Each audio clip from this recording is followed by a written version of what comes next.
I welcome the pod. Week 2 college football playoff rankings are out. Number 1, Georgia. Number 2, Ohio State. Number 3, Michigan.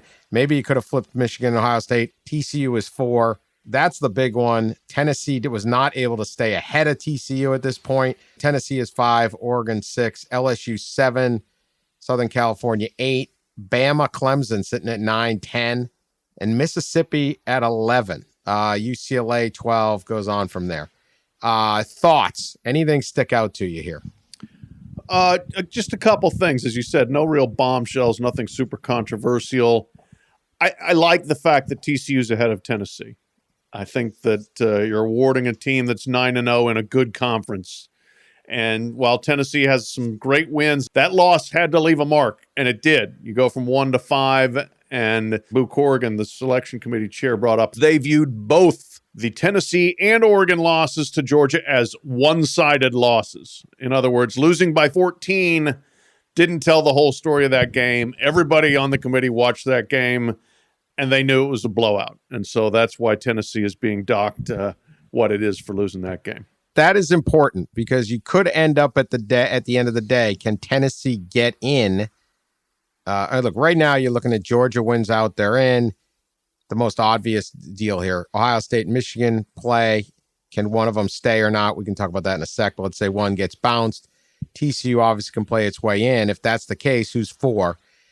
And if the committee today, and presumably all along, but there's no real consistency often week to week, doesn't see a difference between Oregon's loss and Tennessee's loss, that's not good for Tennessee.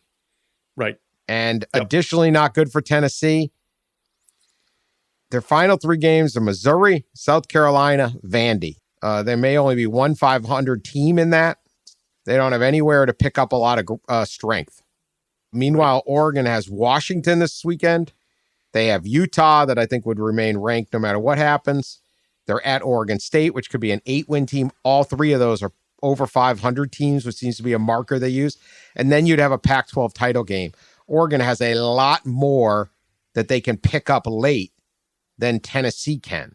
And so that's why I'd be nervous if I was the Vols if this comes down to a Tennessee, Oregon, Pac-12 champion Oregon at 12-1 and 11-1 Tennessee.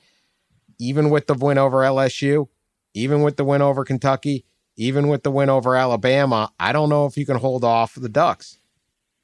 Yeah, no, I think so.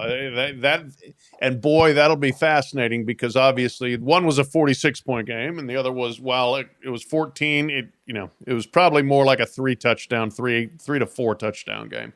So there is the score differential regardless there, but that 13th data point, which spurred the Big 12 to having a championship game a few years ago when all this first started, could really weigh in Oregon's favor if it comes down that way, or USC's, or UCLA.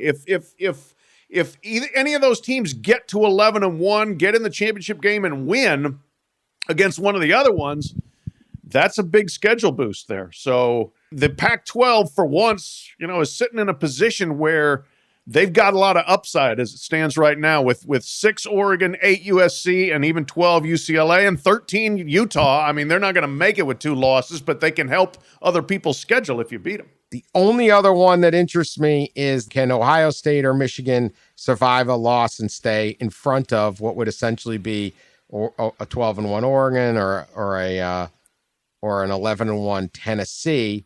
I don't know. It would obviously depend on how the game is played. If they're still both unbeaten. I mean, Michigan has played a terrible non-conference schedule, but they are winning big.